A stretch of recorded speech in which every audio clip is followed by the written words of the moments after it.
Bagaimana kabarnya adik-adik? Alhamdulillah, luar biasa. Allah pinter.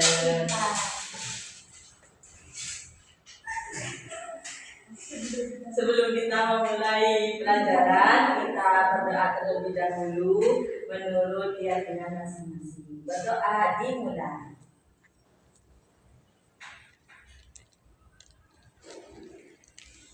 Selesai. Sekarang masuk semua. Banyak yang sudah masuk, ya tidak apa-apa, kita semangat belajarnya ya.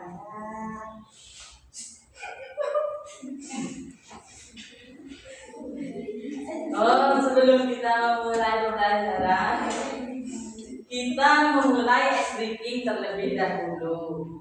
Nanti konsen.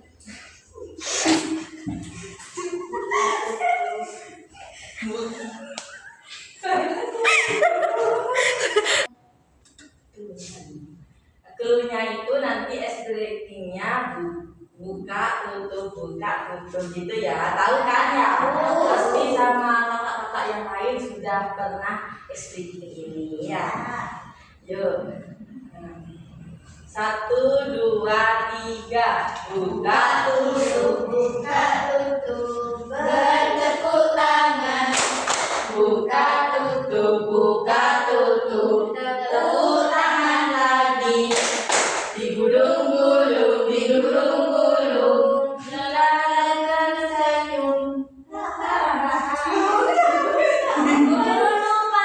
Oh iya, digulung-gulung lalu tertawa. Haha, itu pinter. Sudah paham ya? Sudah tahu ya?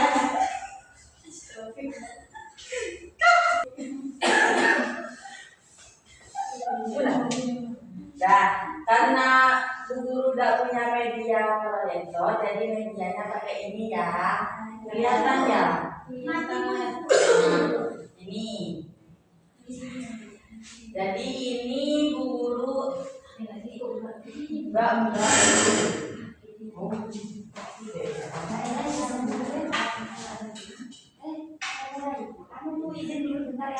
Oh ya, silakan. Nah, jadi di sini tentang peran guru dalam pembentukan perilaku siswa. Jadi peran guru dalam membentuk perilaku siswa sangat terus. 3. Nah, ini ya, dilihat di sini tidak apa-apa ya, karena ada medianya. Peran guru dalam membentuk perilaku siswa sangat krusial, yaitu sebagai teladan, memberi contoh, sikap, akhlak, dan tutur kata. Biasanya kita kalau di sekolah sebagai guru tuh ya, kalau gurunya bersikap baik, kita juga ikut bersikap baik. Tapi kalau gurunya jahat, kita jangan ikut jahat. Tapi kadang kita gini, kalau berbicara jelek ya, oh gurunya juga gitu ya. Tapi kita jangan meniru akhlak guru yang tidak baik. Iya, tapi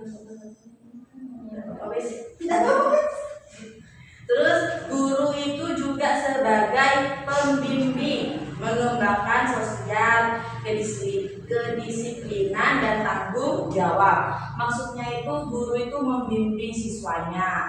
Kalau siswanya ada yang telat, terus siswanya ada yang tidak bertanggung jawab, guru itu baik menegur, jangan langsung dimarahi. Kita harus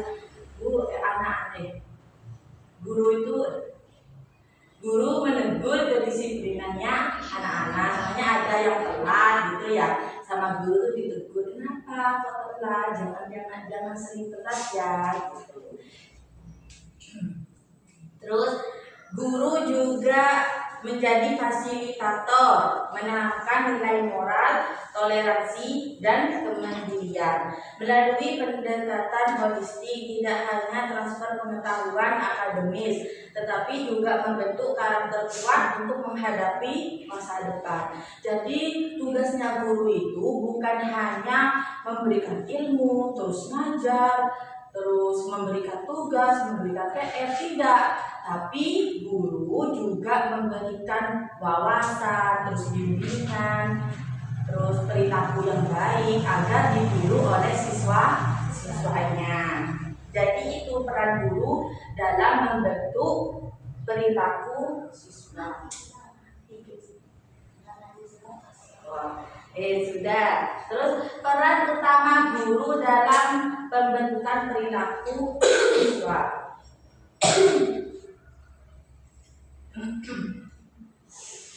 Perannya guru itu sama. Peran utama guru itu ya sama kayak tadi. Sebagai teladan, juga sebagai pembimbing, juga sebagai fasilitator. Kalau sebagai teladan itu memberikan contoh sikap yang baik. Kalau sebagai pembimbing mengarahkan perkembangan siswa. Kalau siswanya siswanya itu tidak disiplin, terus tidak bertanggung jawab, gurunya bisa menegur dengan pelan-pelan. Jangan dimarahi. Terus kalau sebagai fasilitator, menciptakan lingkungan belajar yang kondusif. Jadi di ruang kelas itu bukan hanya belajar, masuk, ngajar, dapat ilmu, tapi tidak tahu siswanya paham atau tidak. Jadi guru itu menanyakan gitu, apa gimana, gitu. Iya, sudah paham belum gitu. Itu termasuk peran utama dalam pembentukan perilaku siswa. Terus ada metode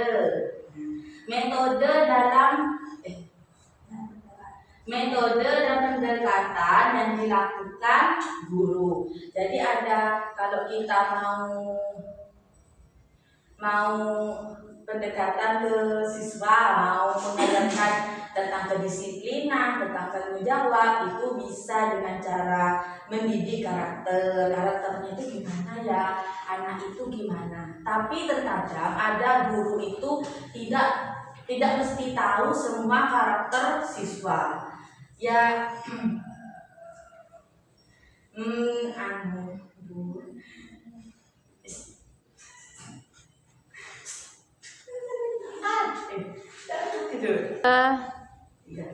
Nah, jadi bisa pendidikan karakter, mengintegrasikan nilai-nilai karakter, kejujuran, tanggung jawab, disiplin, toleransi dalam proses belajar mengajar sehari-hari.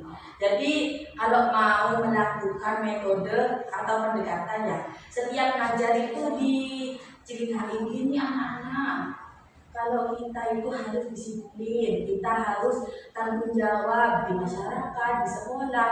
Contohnya kalau di sekolah itu tanggung jawabnya sampah harus dibuang ke tempat sampah. Nanti kalau kita sering guru sering bercerita gitu, mungkin anak-anak itu bisa mengikuti. Tapi saya, Kenapa? biasanya itu kalau Iya. pasti buang sampah di tempatnya, tapi pas lihat gurunya buang sampah sembarangan. Iya, pas ditiru ya. Gurunya gitu ya. Nah, jadi guru itu harus dievaluasi terlebih dahulu.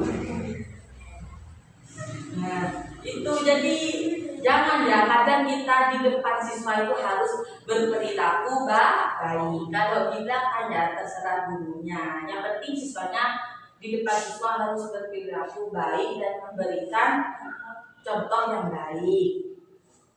Terus dan pengalaman inspiratif. Nah, jadi dengan kalau kita melakukan pendekatan ya, kita itu menceritakan kepada siswa pengalamannya kita itu gimana.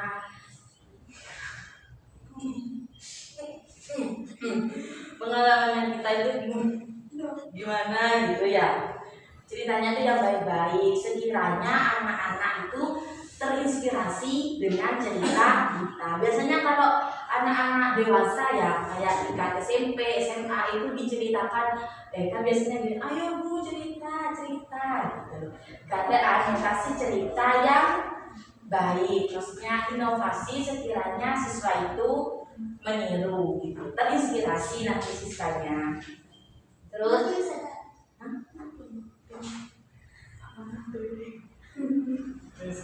terus pembelajaran menggabungkan kecerdasan akademis dengan kecerdasan emosional dan moral. Jadi bisa melakukan pendekatannya itu dengan akademis. Kalau sisanya itu pinter, nanti kan bisanya itu pendekatannya itu anak yang pinter itu sering bertanya.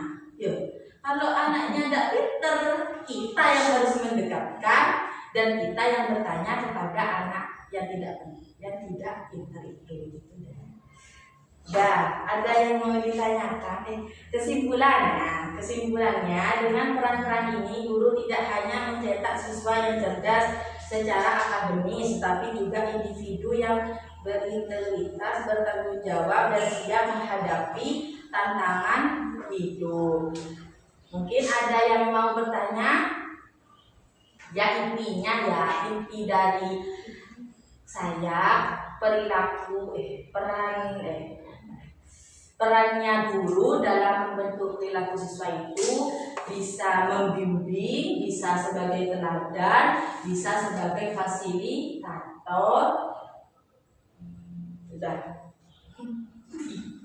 3 jadi ya, juga bisa sebagai teladan. Terus apa lagi? Membimbing, fasilitator. Tepuk tangan.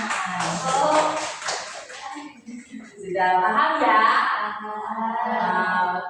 Karena takut sudah waktunya pulang, jadi Bu Guru tutup dengan tebak-tebakan.